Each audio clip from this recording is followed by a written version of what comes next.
think I don't want to. Her and I have such an amazing relationship, and I think that she gave me full power to do what I wanted to do. But I think that with her and I want to always preserve our relationship and love her. And then I think that I had more fun when I was able to be the big brother and ambassador to everybody. You know, I thought about Dwayne Wade retiring tomorrow, and I can't even tweet it out or can't be there. Serena Williams called me a week ago and said, will you mentor me and be on my advisory board? And I said, yeah, I'm going to do that. You know, and so when Ben Simmons called, and we went through the proper channels, and they made me look like the bad guy out of that situation, but I didn't do anything wrong, but do everything right. I was thinking about all those times, all guys who want me to mentor them or be a part of their lives, and I can't even do that. I had more fun on the other side than on this side, because now, tomorrow, I would have to affect somebody's livelihood in their life. Incredible breaking news tonight. If you're just joining us, Magic Johnson has stepped down as president of basketball operations for the Los Angeles Lakers. 2 years into the job, and he says during his impromptu press conference, somebody's got to go tell my boss. He had not yet informed Jeannie Buss or the men around him, or anyone for that matter, in that front office, including Rob Pelinka. He was asked if Rob Pelinka should stay in power as general manager. His one-word answer was no. Then he, after a pregnant pause, Magic Johnson expanded upon that, saying that's a decision that Jeannie has to make. He referred to decisions a lot. It seemed as if many of those questions, while a bit vague on his answers, were directed at the status of Luke Walton. As this press conference was happening, and I'm sure if you're part of the NBA Twitter sphere that is just on fire right now, you may have seen this as well, Adrian Wojnarowski of ESPN tweeted out that the Lakers coaching staff, prior to this information that Magic Johnson was stepping down, fully anticipated being fired within hours of the final game tonight, which is about to tip off in 40 minutes or so. It's incredible that they thought they were being fired. Magic Johnson was asked about decisions. He was quite ambiguous about those answers, Coach. What do you take here on where the next steps are, and some of the maybe issues that may have led to this point where Magic takes this drastic step to step down?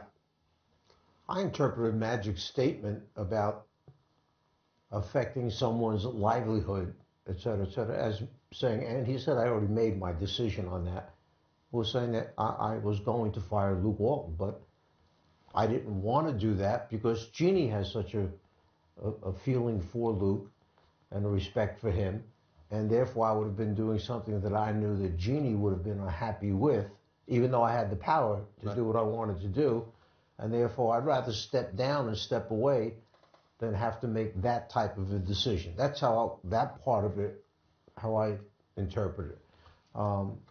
But clearly, to me, the most important thing that Jeannie Buss has to do is pick the right person that's going to go in there and lead this fractured franchise in the right direction to put it back together again. Okay, we will have much more wall-to-wall coverage here of this stunning news that Magic Johnson has resigned as president of basketball operations. There is some basketball to get to. I want to update you on the playoff scenarios real quick. The Miami Heat have been eliminated tonight because the Detroit Pistons won, overcoming a 22-point deficit tonight. Charlotte has also won, meaning the winner of Charlotte tomorrow night as they play Orlando and Detroit against New York, Detroit or Charlotte will go into the playoffs tomorrow night. But within all of that, there's more storylines. The last night, we believe, for Dirk Nowitzki, the last home game for Dwayne Wade. He may play tomorrow in Brooklyn. We'll find out. But let's take you moments ago to American Airlines Arena and hear how it sounded and looked as Dwayne Wade dribbled out a basketball for the final time at home as a member of the Miami Heat.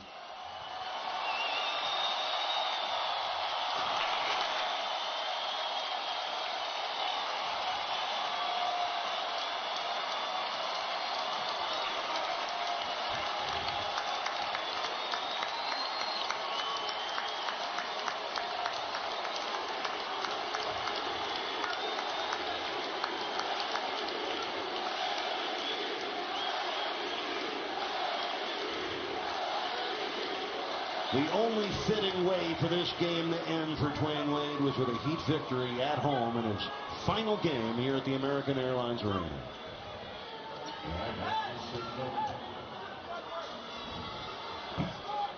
A minute 2 to play. 118 to 96. And plenty of hugging on that Heat bench.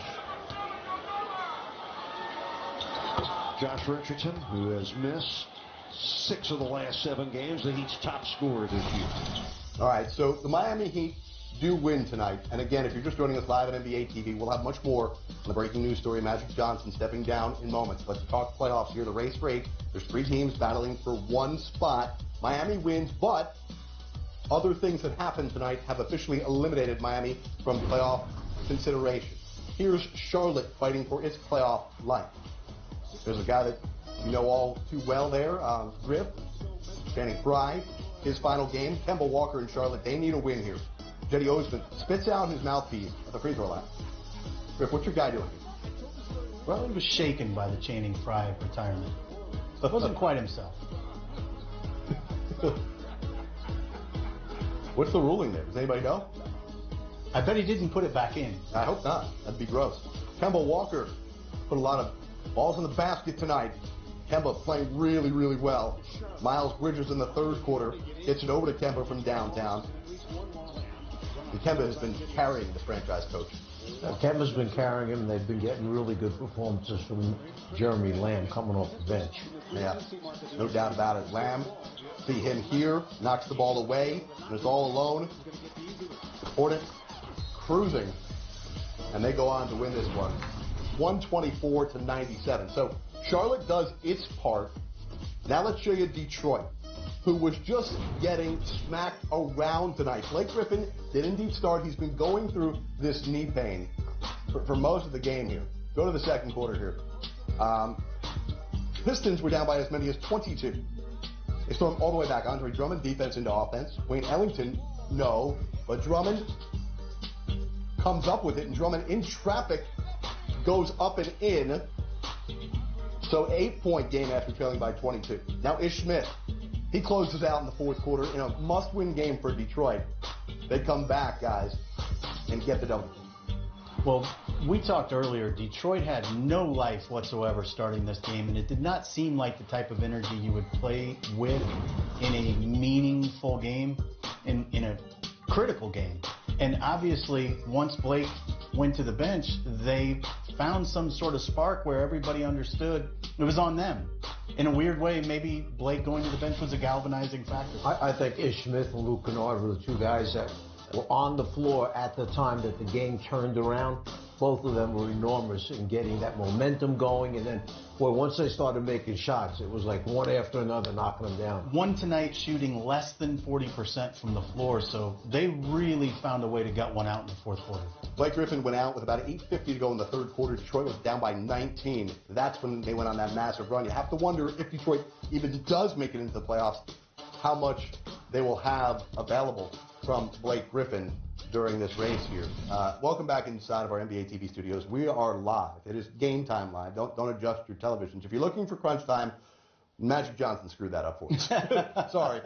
He has resigned, shockingly, as president of basketball operations from the Los Angeles Lakers. It's a story that's taking the NBA by storm here. I do want to get your thoughts here on Dwayne Wade, and we'll get back to the Magic Johnson story. We're going to have guests join us from all over the NBA to put this in its proper perspective. But let's talk Wade here and what we saw from him tonight as they were holding out desperate hope. But he scores 30 in his final game. We'll see if he plays tomorrow night in what will be now a meaningless game for the Miami Heat. It's sad that Dwayne Wade could not go out, at least touching the playoffs one more time. He deserves that in his career. We're talking about a Hall of Fame guard, a champion guard, a staple in the community of Miami. And this did not have the storybook ending that we could have written for him, where he takes the team into the playoffs and this is his last hurrah doing the playoff thing. They fell short on that, but that doesn't diminish what he's accomplished in his career. And it certainly did have the class you would have expected. Pre-game, everything that was done on the part of the Miami Heat, everything that Dwayne did, singling out every player that he had played with all season long. The fans and their love affair with Dwayne Wade is amazing. You could see how they reacted when he mentioned Goran Dragic. You could see how they reacted to Udonis Haslem. It's a little different, but that's Wade County, and it was very clear tonight. All right, again, we'll have much more on the Magic Johnson breaking news here in a couple of moments. A lot of different people are going to weigh in on this, but let's talk more about Dwayne Wade here, exchanging jerseys for the final time here with Jimmy Butler. And it was an emotional night. You had everyone from President Barack Obama weighing in, who said tonight Dwayne Wade sacrificed his body and his ego throughout the course of his career. Here's Dwayne Wade after his final home game with Miami with the Jack Show. Jason Jackson. Talk about the feeling that you're dealing with right now. As you have all of Heat Nation in here loving you, your family, former teammates, your current teammates. Oh, we're going to get you, D. We're going to get you. And, of course, in your last game in this building, you get a victory, dropping 30. Your thoughts, sir? Well, my thoughts are all over the place, Jax. You know, as I sit here, I think about the moment that my agent came to the table in New York in 2003 and told me that he was about to pick me at 5. And it was a numb feeling, similar to what I'm feeling right now. But from the first conversation I had back to this arena that day, I heard the ovation, I heard the love, and I appreciated it then.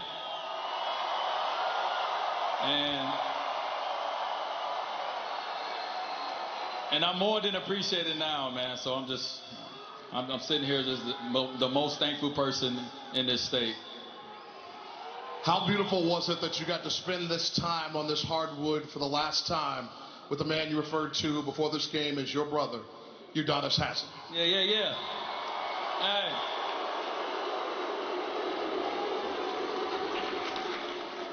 You know, before I met you, D, I never knew that you know, somebody that you from a different walk of life that you never met, you could be so close to. I don't call him a friend. I don't call him a teammate. You know, he's my family. He's my brother. And like you said, blood couldn't make us any closer. For what he's represented for this, I mean, he's from Miami. You know, he went to college in Florida. He's been here for 16 years. And I don't know a better teammate. I don't know a better competitor than you, D, man. So I'm so thankful that me and him came in at the same time. My career wouldn't be what it is if it wasn't for that guy. He protected me a lot, too. I ain't get a lot of texts because of him. He took a lot of hits for me, so I appreciate that. I might owe him a little money, too. Let's hear it for number 40.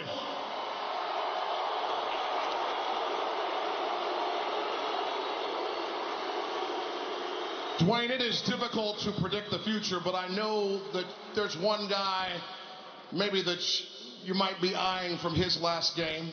Your last game tomorrow night in Brooklyn. Might there be 51 shots? Might there be 61 points awaiting the folks that might be in that arena tomorrow night? No, I don't really play like that. You guys know, man. I'm all about, you know, just playing the game. I'm all about, you know, team success.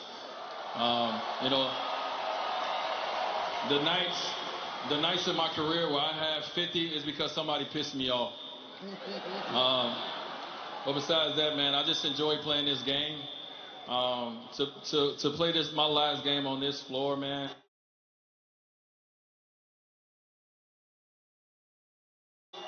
But this one gonna take some. This gonna take some getting used to. You know, tuning in, watching this organization, watching my teammates play out here, and I'm not there. It's definitely gonna take me a while to get used to it. The next time we see you back on this floor, I imagine it'll be the number 3 going up in the air.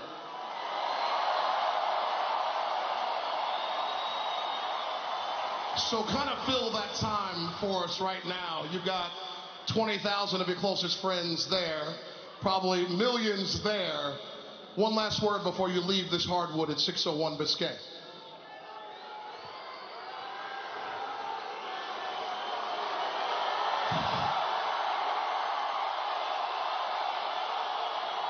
I only can do it the only way I know how, y'all.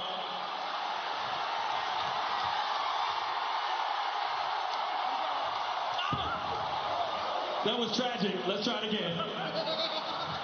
Let's do it this way. All right. As simple as this. Wade County, I love you.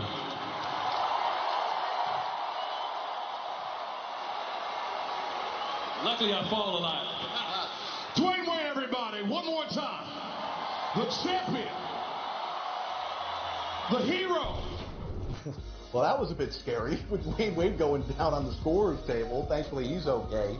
Again, the big breaking news, if you're just joining us, we are live on NBA TV. This is Game Time Live. We got David Griffin, Mike Fratello, Jared Greenberg. Magic Johnson has stepped down as president of basketball operations of the Los Angeles Lakers. Let's get reaction from across the hall. The studio crew on Inside the NBA. Casey Stern, Candace Parker, Baron Davis, and former Laker Shaquille O'Neal. All right, there's a lot here. Shaq, your reaction, A, to this surprising announcement, and B, he said relationship tight with Jeannie, yet he didn't tell her.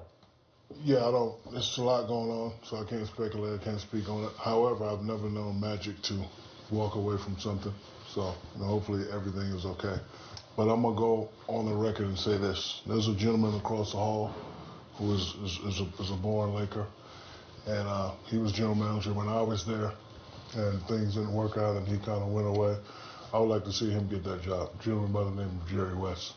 If anybody can bring the franchise back to where it was, it's definitely Jerry West. So I want to wish Magic well. I want to wish Rob Pelinka well. They still have a lot of work to do this summer. Somebody's going to have to get it done, so whoever gets the job, there's going to be a lot of pressure there. But I'm not used to seeing Magic step up to a challenge and then step down so immediately. But Magic is my guy, so I don't know anything. I'm not going to say anything. I love Magic. If it wasn't for Magic, I probably wouldn't be a three-time champion, so I love him and I respect his decision.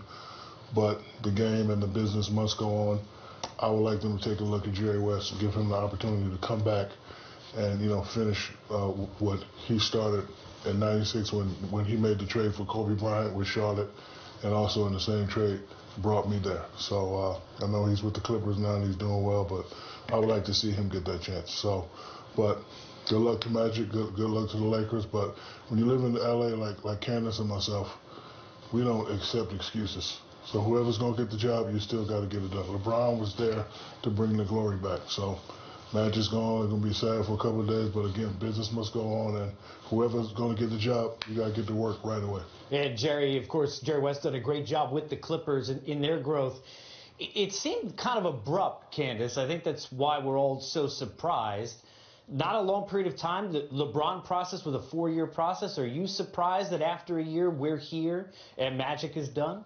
I am a little bit surprised, but in his conference, in his press conference, he talked about Magic has been seen as the Mr. Laker around LA.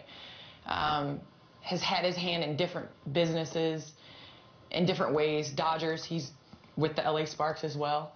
And so he has always had that mentorship type of relationship with people. And he alluded to the fact that he couldn't do that with the job that he had with the Lakers. Broke some rules earlier because he didn't know, tampering, things like that. So I think that as long as he's happy and he's stepping down and stepping away and still going to continue to be around the Los Angeles Lakers, which he will be, then I see this as a win-win for him and for the organization. Optics are what they are, Vince. Doesn't always mean that it is the way it seems, but they don't look good with this, right? It doesn't look good, and like I said, we can all speculate until we find out what exactly is going on. Right now, it's all speculation, but something's up, and that, like I said, with having LeBron on your team and when you have him, good things can happen. You just need to find the pieces to make it work. So for someone to step down right now is just, I don't know, like everybody's mind was blown. You see it pop up in breaking news, like, what? That doesn't make sense. So something has to be up. Vince Carter joining the Inside crew tonight with Candace Parker, Shaq, Casey Stern, David Griffin, Mike Fratello. I'm Jared Greenberg. We're live. We'll be live here for a while, boys. I think get comfortable, order some food if you need it, Coach. Maybe a second dinner. We've got this breaking news here that came out of left field would be an understatement, I would think, right? This came out of the bullpen, out of the parking lot. The Magic Johnson has stepped down. Shaq mentioned Jerry West's name. Let's just be clear here, as far as I understand it. He's under contract with the Clippers. I would have a hard time believing Steve Ballmer would allow him to go across the hall. But Shaq, unlike Magic, can't be brought up for tampering. So that's okay. He's good. It'll be fine that Shaq said that. Look, there are going to be many, many people in Laker Nation that are singing that song, and it makes an awful lot of sense for an awful lot of reasons. And that will gain a lot of traction, I would suspect. I'm just not sure it's going to gain any traction with Jerry West himself, who's in a remarkably good position. They've done a special job with the Clippers, putting themselves in the position they're in heading into this summer. And it's a radically better situation in many ways for Jerry, I'm sure, just in terms of the work he's already put in and maybe being able to see some of that to fruition. Griff, correct me here if I'm wrong, but you would, on one hand, say there are all kinds of candidates out there for this job, but there aren't really, because this is a very special job that entails, and the pressures of this job are different, so much different than anywhere else. There really probably are just a few people that would be the right choice for this job. Well, in fairness, there are sitting general managers, I'm sure, sitting presidents of basketball operations that Jeannie Buss will think of for this position. This is a situation that is going to be attractive to many of them, I think. It's also a very daunting position, and one that I think you may see people be more comfortable not being part of. So, is it fair to say, though, we were expecting some sort of announcement or some sort of word to be leaked out in the 24 hours after the Lakers' last game about the future of the coaching staff? Is it fair to assume at this point that must be shelved and that delay whatever process that is to either retain or to move on from? Well, I think one of the most revealing things that Magic said tonight, and there were many, was when he said, tomorrow I would have had to affect someone's livelihood and their life. So very clearly referencing either coaching staff or another staffed position that he was going to have to address. And I think it's clear he did not want to be the one that did that. All right, we got much more coming up on the breaking news. Magic Johnson has stepped down as president of basketball operations of the LA Lakers. We'll have much more with Griffin when we come back. We are on NBA TV.